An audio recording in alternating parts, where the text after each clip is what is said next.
Bonjour, dernière journée du salon Vapexpo ici à Paris, à la grande halle de la Villette. On a abordé les jours précédents beaucoup de thèmes et j'aimerais bien qu'on revienne sur un thème très important ce matin, celui de la culture. Alors on a déjà reçu il y a quelques jours Yann Kounen, le cinéaste français, Phil Buzardo, le reviewer américain, ou encore Oliver Kershaw, l'administrateur du gros forum e-cigarette.com aux USA. Cette vape, cette culture émergente, elle a beaucoup de facettes, elle a beaucoup de couleurs différentes. Et j'ai derrière moi quelqu'un d'assez particulier, quelqu'un qui fait partie du champ vapologique français, si je peux dire. C'est David Hanin. Il est plus connu sous le nom de Nuke Vapes. C'est un pseudo qu'il utilise pour ses vidéos qu'il publie sur sa chaîne YouTube.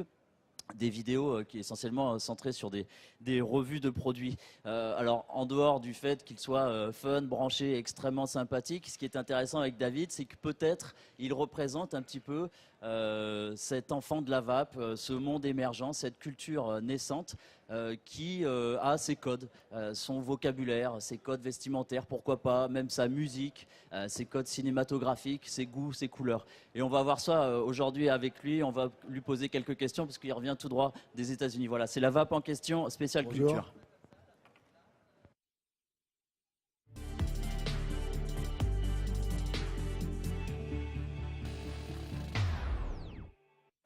David, salut. Bonjour, On se salut. tutoie, on se connaît. Ouais, on se la connaît vape dans la aussi, vie, on va pas c'est se une grande voyer. famille. Voilà. Et puis voilà. Là, j'ai entendu dire que tu revenais des États-Unis. Tu as été à cette fameuse convention ou ce show. Alors, je ne sais pas quel terme on peut employer. Ouais, l'ICC. là-bas ils appellent ça une convention. C'était l'ICC. C'était à Los Angeles, enfin à Ontario, c'est un petit peu à l'extérieur. Hmm. Ouais, c'est vraiment en marge par rapport à ce qu'on peut voir ici. En fait, c'est très très très très très différent. Là-bas, c'était pas vraiment une convention, enfin un salon comme on peut l'imaginer ici, où dans le salon on s'imagine être dans un salon vraiment quoi, un vrai salon avec des canapés où on peut discuter. Là-bas, c'était plutôt la boîte de nuit de la vape quoi. Il y avait sur chaque stand des sound systems, donc des grosses enceintes de partout, des DJ. C'est l'extravagance américaine. C'était l'extravagance complète, enfin spécialement. Enfin, il y avait une marque qui avait garé un bus à double étage dans la convention. C'est eux qui ont vraiment poussé le bouchon le plus loin, donc c'est pour ça que je vais en parler. Je vais pas forcément les nommer, ouais, ils avaient garé un bus à double étage et ils balançaient des fioles en verre dans la foule du haut de ce bus. Il y a eu quelques fioles éclatées par terre. Il y avait des nains un petit peu partout aussi, et des nanas pas très habillées.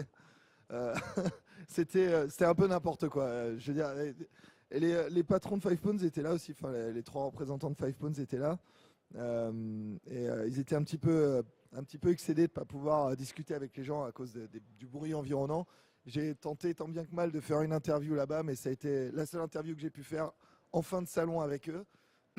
On a eu 10 minutes de répit après, la musique est repartie. Donc, Alors on connaît un petit peu cette influence des États-Unis. On voit bien qu'on s'inspire pas non plus directement d'eux parce que heureusement. on n'a pas de ce genre de DJ ou quoi que ce soit. Mais si tu devais faire une comparaison, si tu devais mettre en perspective la vape française ou la vape européenne de manière un peu plus large et cette vape un peu extravagante, un peu folle des États-Unis, quels seraient les éléments que tu mettrais sur la table pour caractériser?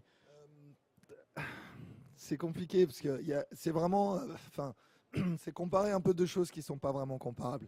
Là-bas, c'était la grosse fête. Le matin, c'était pour les professionnels, donc c'était genre relativement déjà bien énervé, même pour les professionnels. Et l'après-midi, c'était juste n'importe quoi.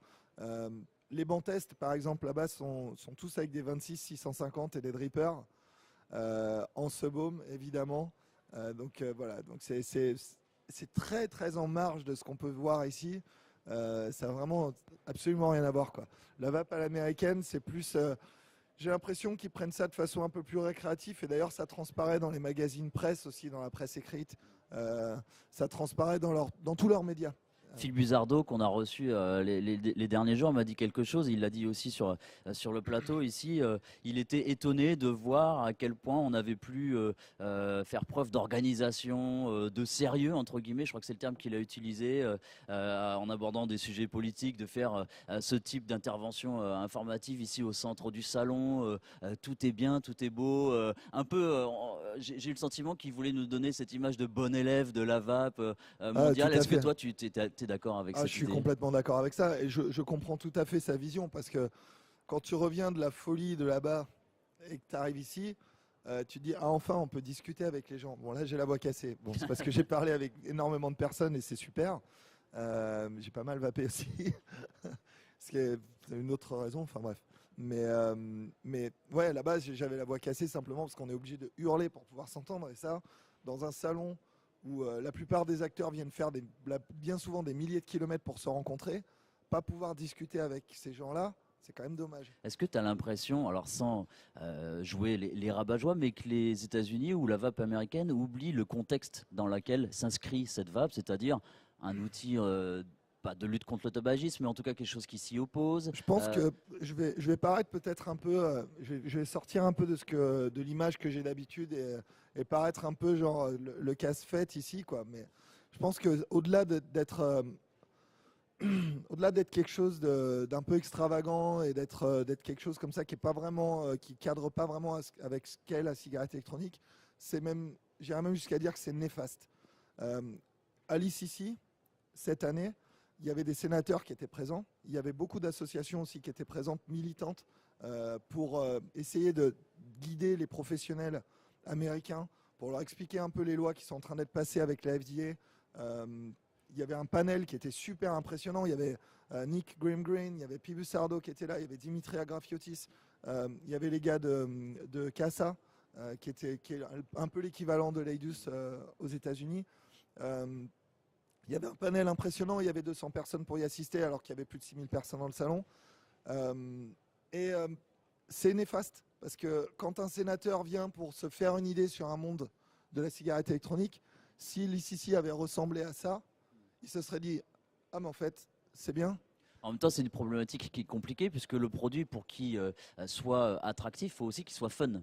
Donc il faut aussi qu'il y ait tout un monde de couleurs et de goûts, d'attractivité. Oui, Et puis en même temps, il faut l'ancrer dans une atmosphère aussi sérieuse, cadrée. le problème c'est qu'on n'est pas sur un produit, pour l'instant on n'est pas sur un produit qui est bénin.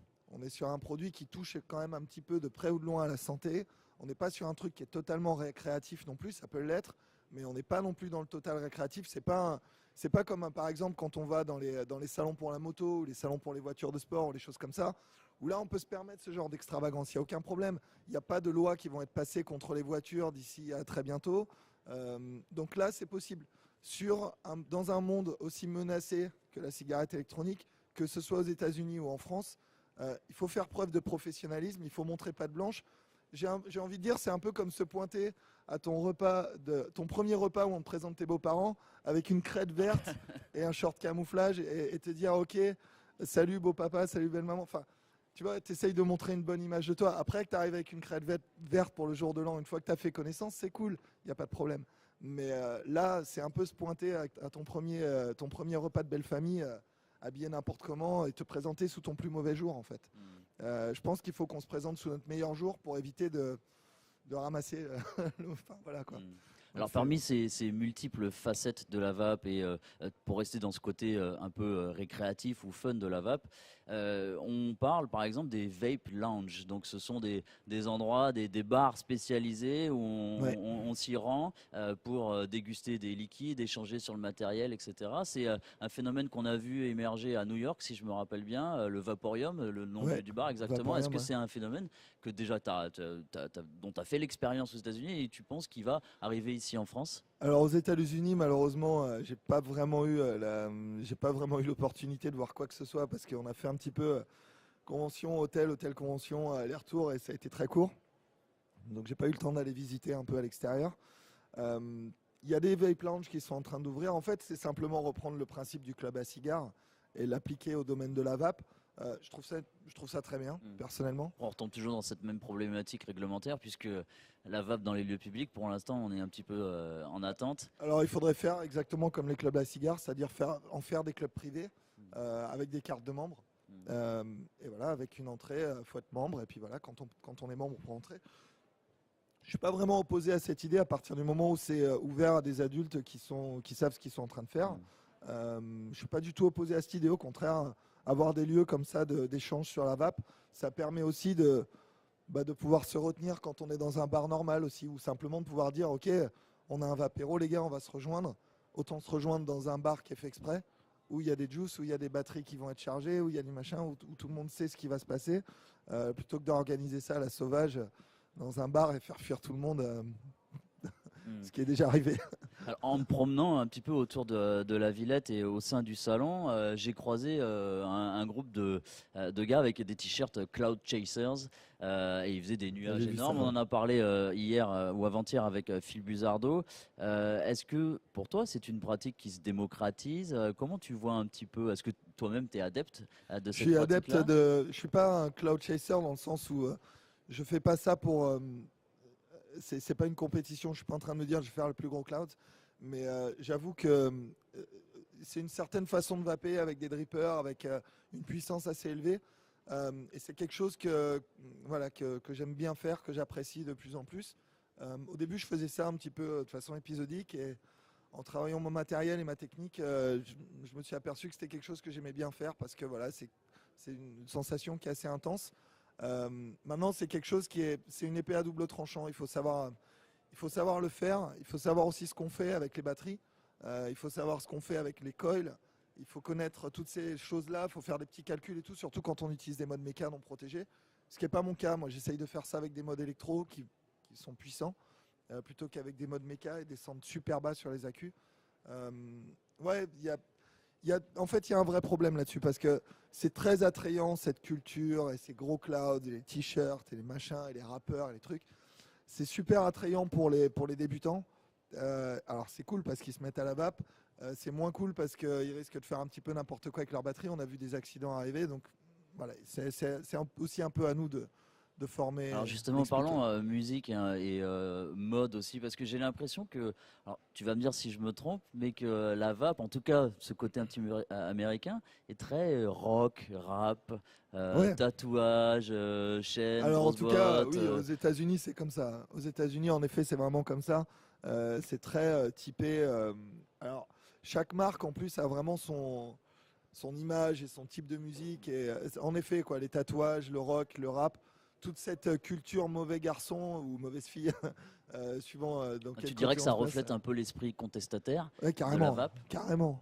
C'est vraiment reprendre les codes de la musique qui est généralement pas très acceptée par les parents, les trucs qui sont plutôt cool et pas conformistes, et dire voilà, moi je suis un anticonformiste, maintenant je vape. Ça, par contre, je trouve ça vraiment très bien parce que, en effet, si on arrive à rendre la vape anticonformiste et pas genre je rentre dans le moule, je fais attention à ma santé, je me préserve, donc je vape, ça n'attire pas les fumeurs qui sont pas dans ce schéma-là.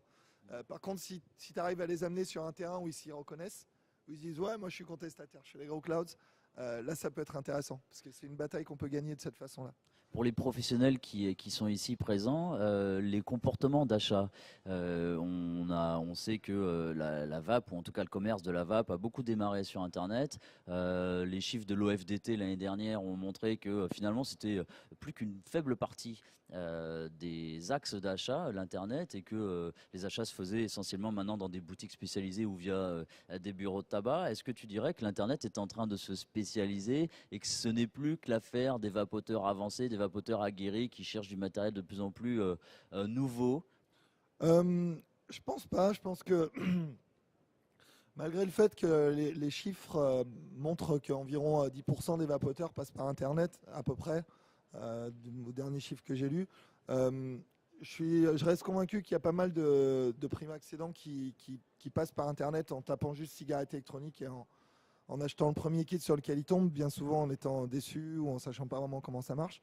Euh, En effet, je pense par contre que l'Internet euh, est voué à devenir un lieu où ça va être vraiment des choses très spécialisées, des modes particuliers, des sélections très affinées sur les choses. Ouais, je pense que cette part de marché va être plus réservée à Internet qu'aux boutiques physiques. Ouais. Tu es d'accord avec cette définition, enfin cette analyse pardon, de marché qui avait été faite par une personne qui décrivait le marché de la vape aujourd'hui en France, qui était passé d'un État à un marché d'acquisition à un marché de développement. C'est-à-dire que il y a encore quelques années, les gens s'équipaient pour la première fois. Avec l'achat, on appelle ça des starter kits, des kits de démarrage, des coffrets où tout est prêt, il y a même du liquide, voilà, il n'y a plus qu'à appuyer, c'est parti. Et que maintenant on est dans un marché de renouvellement, pardon, et on se met à donc mettre à jour un atomiseur, on a la recherche du dernier matériel, dernier cri, etc. Est-ce que tu es d'accord avec cette vision? Clairement, en fait, on peut même définir quasiment l'âge de la population des vapoteurs. Enfin, les plus anciens sont quoi, en 3 ou 4 ans. Les plus récents, quelques jours pour les gens qui sont ici. Ouais, quand on a... oui, on peut vraiment définir ça comme ça. Entre guillemets, le parc de matériel des vapoteurs se renouvelle assez rapidement, d'autant que voilà, les avancées technologiques et les choses qui sont produites sont produites à un rythme vraiment La effréné. dernière fois que tu as acheté quelque chose, c'était quand? C'était à Los Angeles. Donc il y a quelques jours, quelques semaines? Il y a quelques semaines, ouais. Et autour de toi, c'est monnaie courante, c'est-à-dire de faire un achat De de faire un vape, que ce achat soit vape, de ah oui. liquide ou quoi que ce soit. Autour de moi, tu sais, il y a beaucoup d'abonnés, malheureusement, qui regrettent de d'avoir trouvé ma chaîne. Alors, toujours pour parler de ton entourage, est-ce que tu as remarqué qu'il pouvait y avoir une certaine, alors j'emploie le terme de vape étiquette pour parallélisme J'aime bien avec ce terme. la net étiquette. Est-ce que tu dirais qu'il y a un code de bonne conduite un peu général pour la vape dans les lieux publics ou Alors, il y a un code de bonne conduite à appliquer, en effet. Et d'ailleurs, la vape étiquette, il faut savoir en faire preuve. Encore une fois, ça va dans le même sens que ce que je disais tout à l'heure pour le salon américain, tu vois. C'est vraiment dire, OK, on veut pas se faire bannir, on veut pas que la cigarette électronique soit réglementée. Enfin, si on veut que ce soit réglementé, mais on veut pas non plus que ce soit un ban total ou carrément qu'on lui scie les pattes. Alors nous, faisons preuve aussi d'un peu de civisme et d'un peu de bon sens. Quand on est dans un endroit super confiné ou dans un bar, on sort pas le dripper comme ça et on fait pas des clouds de ouf. Quand on est à la terrasse d'un café et qu'il y a des gosses autour, on essaye de vaper un peu plus discrètement. Voilà, enfin, c'est simplement du bon sens. Si on peut vraiment pas se retenir, une petite vape et on fait un peu de stealth vaping. Je comprends on fait un peu de un peu de un peu de stealth vaping, c'est-à-dire tu vapes et tu retiens la vapeur dans tes poumons et du coup tu recraches quasiment rien. t'as quand même pris t'as quand même pris une barre et t'as quand même pris ta nicotine et t'as gêné personne. Tu vois, c'est comme ça que tu peux vaper comme ça. Il faut absolument parler anglais pour vaper. Absolument. C'est un prérequis. Anthony est pas d'accord, mais Convertir ses amis fumeurs à la vape, c'est quelque chose qu'on voit aussi souvent. Moi, je sais que naturellement, quand je vois quelqu'un autour de moi qui fume encore et qui me dit oh mais moi je sais pas trop la cigarette électronique ou j'ai essayé d'autres choses, mais voilà moi je fume, c'est bon, etc. On a souvent tendance à vouloir lui expliquer, à vouloir alors pas le convertir au sens religieux du terme, encore que peut-être tu évolues dans un monde limite. je te bénis. Mais est-ce que tu penses que c'est un courant général? Je pense que c'est un courant général et c'est très bien. On n'a pas la chance d'avoir la plupart des médias de notre côté. On est obligé de créer nos propres médias pour pouvoir avancer, pour pouvoir nous répandre entre guillemets la bonne parole. Je pense que la puissance de la vape et le fait que ce soit si répandu et que ça se répande aussi vite, c'est vraiment une preuve que primo ça fonctionne. Et deuxièmement, les gens qui s'y sont mis sont tellement déjà reconnaissants d'avoir arrêté de fumer primo et s'aperçoivent que ça fonctionne, qu'ils peuvent pas s'empêcher d'essayer de dire aux autres, écoute, mec, essaye. Parce que vraiment, pour moi, ça a marché. Je te jure, j'étais vraiment accro à ma clope. Et ça a marché. Essaye-le. C'est vraiment ça qui m'a poussé à faire des vidéos. C'est vraiment ça qui m'a poussé aussi à aider tous les gens autour de moi. Dès que j'ai découvert ça, je me suis dit, ok, ça, c'est top. Alors, il faut absolument que les gens ils fassent ça. Alors parlons projet justement. Donc toi, tu es connu pour ta chaîne YouTube, Nuke Vapes. Il y a énormément de projets qui se montent aussi autour de nous. Il y a des magazines, il y a des chaînes, des web TV, donc des formats un petit peu plus évolués que les simples vidéos chez soi. On a aussi tout un tas d'autres projets. Donc qu'est-ce que tu as remarqué dans cette effervescence un petit peu créative là? Si tu veux, c'est classique sur toute forme d'industrie ou dans tous les milieux, c'est comme ça. Tu as toujours une presse spécialisée, un média spécialisé. l'ISIG est en train de se structurer dans ce sens-là et c'est une très bonne chose. Avec iSigMag, PGVG notamment, voilà, il y a des choses, il y a pas mal de projets comme ça qui sortent, la chaîne de la VAP qui est un nouveau truc. Alors après chacun il trouve son compte dans tel ou tel média, c'est bien. Moi, plus il y a de médias sur la cigarette électronique, mieux je me porte. Plus on fait avancer le message, plus on a de voix qui parlent, plus il y a de reviewers pour parler de ça. Par exemple, avec aussi le Vapelier, le truc sur lequel on est en train de travailler un petit peu tous les reviewers là. Plus on a de voix, mieux c'est. On n'a pas assez de voix, on n'a pas assez de médias. Il n'y a pas encore assez de gens qui sont au courant que ça fonctionne. Je vois encore beaucoup trop de gens fumer à mon goût. Je préférais voir plus de gens vapoter et moins de gens fumer. Et malheureusement, je me rends compte que en dehors de ces murs, en dehors des conventions, en dehors de l'internet et des forums qu'on fréquente tous, où tout le monde vape, et on se dit ah c'est cool, tout le monde vape. Quand on va dans la rue, qu'on sort, on s'aperçoit qu'on est une poignée et que c'est un tout petit monde encore. Et ça reste encore, il reste encore des millions et des millions de fumeurs à convaincre. C'est pas du tout gagné, c'est pas du tout un gros truc comme le jeu vidéo, comme on peut s'imaginer. C'est vraiment un tout petit univers. Tout le monde se connaît, la preuve en est. Et ouais, le plus de voix on a, le mieux ce sera. Donc je suis totalement pour tous ces médias et je trouve ça excellent, vraiment très bien. Cet après-midi, on va aborder le thème de l'innovation dans la vape ainsi que celui de la publicité. Est-ce que tu aurais un message ou une question éventuelle à faire passer à ces représentants? Alors, on va avoir des témoignages d'industriels à la fois américains et chinois. On va recevoir aussi un avocat qui va nous parler de la publicité, quelqu'un de la RPP. Alors, en premier, l'innovation. Toi, tu as l'impression que ça bouge très vite ou que c'est finalement on agite les bras mais il ne se passe pas grand-chose? Ça dépend des marques, ça dépend des gens ça dépend de qui on parle. Mais il y a des marques qui innovent bien. Il y a des marques qui innovent un peu en ajoutant, en faisant des sauts de puce comme ça. Il y en a qui font des bonds de géants à chaque sortie. Donc, je trouve que l'innovation dans la vape, elle est fulgurante. Quand tu regardes dans n'importe quelle industrie, le temps que ça prend pour arriver à une solution qui fonctionne ou à faire des progrès, c'est souvent très lent. C'est des choses qui avancent très lentement. Il y a 2 ans, la vape, on était à l'âge de Néandertal, quoi. Il fallait encore dépouiller des sachets Lipton pour pouvoir vaper, quoi. Et regarde où on en est aujourd'hui, quoi. En 2 ans, c'est fracassant comme progrès technologique. Et là encore, aujourd'hui, dans ce salon, enfin ces derniers jours dans ce salon, il y a encore de l'innovation, il y a encore des nouvelles choses qui arrivent.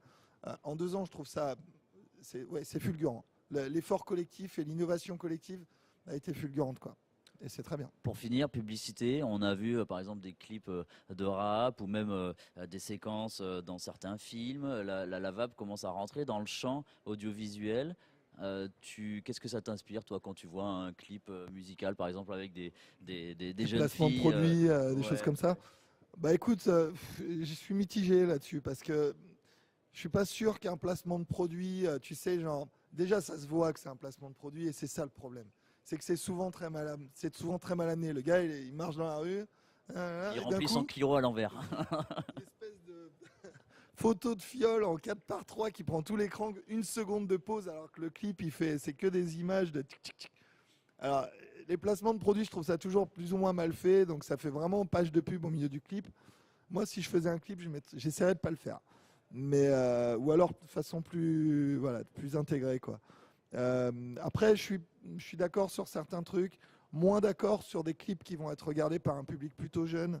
Je suis pas tellement d'accord non plus pour l'incitation à la vape, c'est-à-dire que c'est bien, c'est cool, on essaye de convaincre des fumeurs, bien se rappeler de ça, on n'essaye pas de convaincre des jeunes de 16 ans que la vape c'est cool et qu'il faut qu'ils s'y mettent. C'est bien ça le message. Donc mettre ça dans des clips de rap en disant hey, t'as vu, moi je vape sur mon machin, c'est moyen bof. Comme Un sujet complexe qu'on va essayer d'aborder en détail cet après-midi. David, merci beaucoup. Merci à toi, Guilain, pour tes réponses et bonne continuation. Bravo pour ta présentation.